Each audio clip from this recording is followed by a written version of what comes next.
شوية فول بقى متدمسين وكمان متفرزين. عاوزة اقولك حكاية. زي ما انتم شايفين كده اكياس الفول بعد ما دمسته فرزته يا دوب من بالليل لتاني يوم الصبح، يعني هتلاقوه لسه طري شويه بس مسك نفسه، وقدرت ان انا اتحكم في كل كيس زي ما انتم شايفين ماسكاه بكل سهوله. طيب الكميه اللي انا عملتها، شوفوا عامله كام كيس. انا عملت نص كيلو فول. شايفين كام كيس، وشايفين كل كيس مليان قد ايه. عاوزه اقول لكم الكيس ده فيه مغرفتين محترمين مليانين. تقريبا نص الكيس ده انت بتجيبيه من المطعم ب10 جنيه. فده غير بقى ان انت عاملاه في البيت بنظافه، وحاطه له كمان حاجات زودت القيمه الغذائيه، وعارفه انت حاطه ايه. عاوزه اقول لك بقى ازاي تفرزيه بعد ما تدمسي الفول ويبرد خالص. بتجيبي كيس السندوتشات او كيس اللبن زي ما بتسموها، وابتدي ان انا احط على قد الكميه اللي انت عاوزاها. عاوزه تحطي مغرفه حطي، عاوزه تحطي 2 حطي. فبحط مغرفتين وبساوي بايدي كده، وهو بيكون لسه طبعا طري، يعني بارد، اهم حاجه يكون بارد. وبعد كده بتني الكيس الزياده كده وبتنيها، واقوم حطاه كل كيس فوق بعضه، وبحطه في صينيه او في اي قالب كده عشان اقدر اشيله واتحرك بيه للفريزر يمسك نفسه ويتجمد. بعد كده ابتدي اوزعه براحتي، سواء في الديب فريزر او في الفريزر براحتي. يلا بينا نخش على الوصفه. اهلا بيكم حبايبي، منورين قناه بيتو تشانل. معاكم داليا، ومعانا النهارده طريقه الفول المدمس بكل سهوله. الفول مغسول ومتصفي ومنقوع من بالليل لتاني يوم الصبح.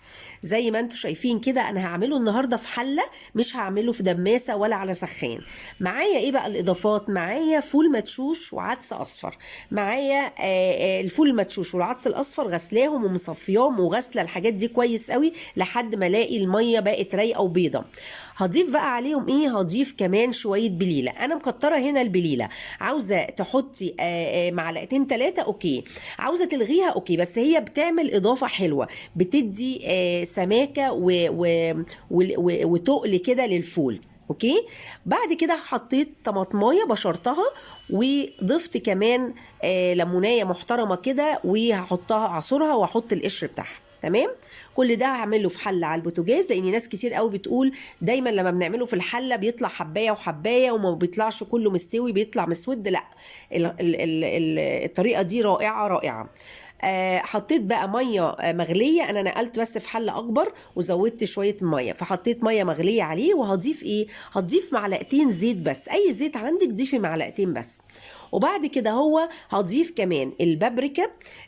البابريكا ممكن تضيفي معلقه كبيره زي ما انا ضايفه، او تضيفي معلقتين مفيش مشكله، دي بتدي لون حلو. وبضيف كمان الكركم، بضيف معلقه صغيره او نص معلقه كبيره كركم، واقلب واحط على البوتاجاز. مجرد ما هي تاخد غلوه هبتدي ايه؟ اوطي خالص النار وعلى شمعه، واقفل بقى واحكم الغطا بتاع الحله. لكن قبل ما يغلي كنت مهوياه. بعد بقى ما قعدته ساعتين على نار هاديه شمعه، ادي اللي انتوا شايفينه ابتدت الميه خلاص طبعا ابتدت تقل، فانا لازم ازود ميه. ولكن دخل في مرحله السوى تقريبا، الفول استوى، بس لسه بقيه المكونات محتاجه تدوب اكتر من كده، اللي هو البليله والعدس والفول المدشوش. الفول المدشوش ده اللي هو الفول البصاره. فانا هزوده ميه تانية مغليه، وهسيبه كمان ساعتين. ما تخافوش، الفول مش هيتهري ولا اي حاجه، بالعكس هيبقى زبده وهيبقى جميل جدا. هسيبه واغطيه على برضو شمعه لمده ساعتين، ونرجع نشوف بعد الساعتين التانيين ايه النتيجة ووصلنا لايه. ادي الفول بتاعنا بعد ما قعد ساعتين تانيين. شايفين شكله اهو زي الفل، قوامه رائع.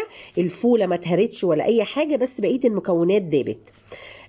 انا غرفت كده طبق هنحيقه مع بعض، وهقول لكم المقدار كله اللي انا حطيته. قبل ما هقول بس كل سنه وانتم طيبين، كل مصر طيبه. بمناسبه صيام العيد الكبير، صيام القيامه، كلنا صايمين، وكمان اخواتنا صايمين معانا صيام رمضان، شهر رمضان. ربنا يجعله صيام مبارك يا رب. وطبعا الفول من الاساسيات في كل بيت، سواء صايمين او فاطرين. ينفع طبعا في الفطار، لو في رمضان بينفع في السحور، فمن الأكلات المغذية والمشبعة. واحنا زودنا النهاردة القيمة الغذائية بإضافة الحاجات دي، غير ان لونه مش هيسود معاكي خالص خالص. جربي الطريقة دي ان شاء الله في نص الكمية، يعني اعملي ربع كيلو حتى. بصي الفول عامل ازاي، بصي من جوه كهرمان، ده مزبد خالص من جوه، ده من المعلقتين الزيت اللي احنا ضفناهم واحنا بندمسه. الفولة جميلة جدا، وعارفة كل حاجة فيها محطوطة قد ايه. كل الكمية اللي انا حطيتها نص كيلو فول مدمس، عليه 8 كيلو من العدس ومن الفول المدشوش ومن البليلة. ممكن تقللي وتحطي معلقتين بس. اتمنى الوصفة تكون عجبتكم، والى اللقاء.